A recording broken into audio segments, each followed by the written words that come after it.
The whole world is being reinvented right now. People expect the world to be connected.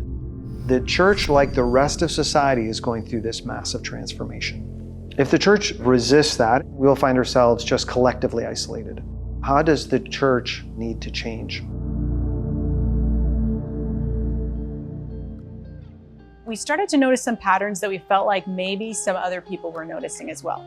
A lot of younger generations were naturally pulling back from engaging in the church.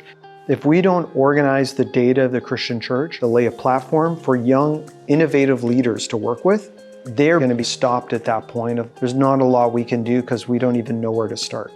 The challenge is ultimately leaders knowing how to make wise decisions in light of the full understanding of what's going on.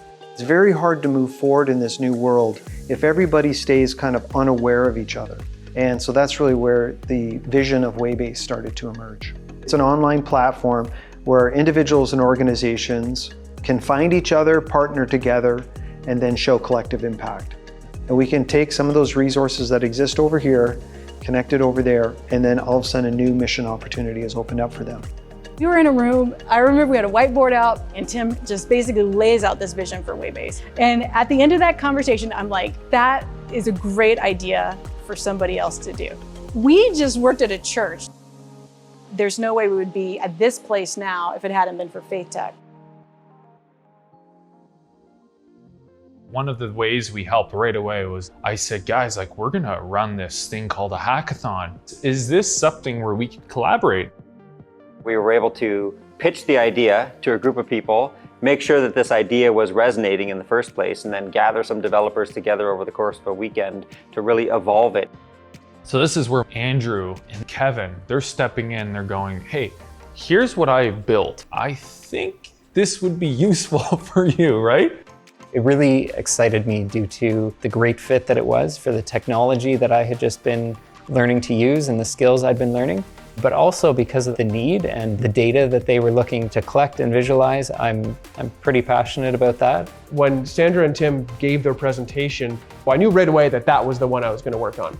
I see the value of making decisions based on data. It's a way to be more effective with what you have. We've had the same challenge with churches for a very long time. So taking that business principle of making data-driven decisions and empowering the church with that is a great idea. We were coming away with answers to major questions that we've been wondering about for months. We took some of the solutions that they gave us and we started to work at this. So how do you clean this data? Once we got that data together, did a second hackathon, tore it all apart and did more testing. All along the way, FaithTech community has been a place that WayBase could come and say, we gotta get our ground and we gotta figure out who we are.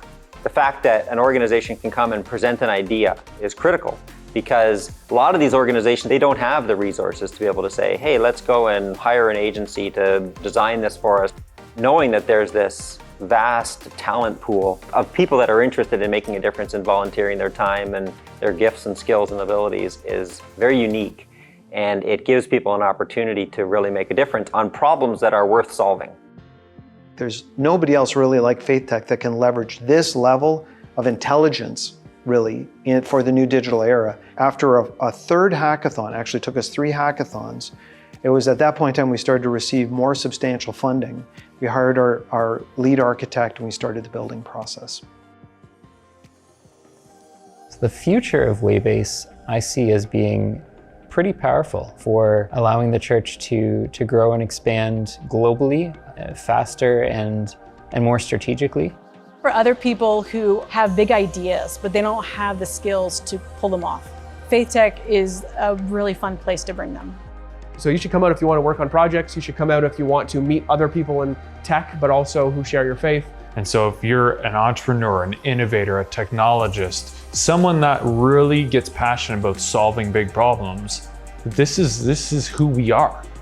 I think FaithTech has an endless amount of potential to be basically not just the incubator, but the problem-solving engine for the digital era, for the Christian church.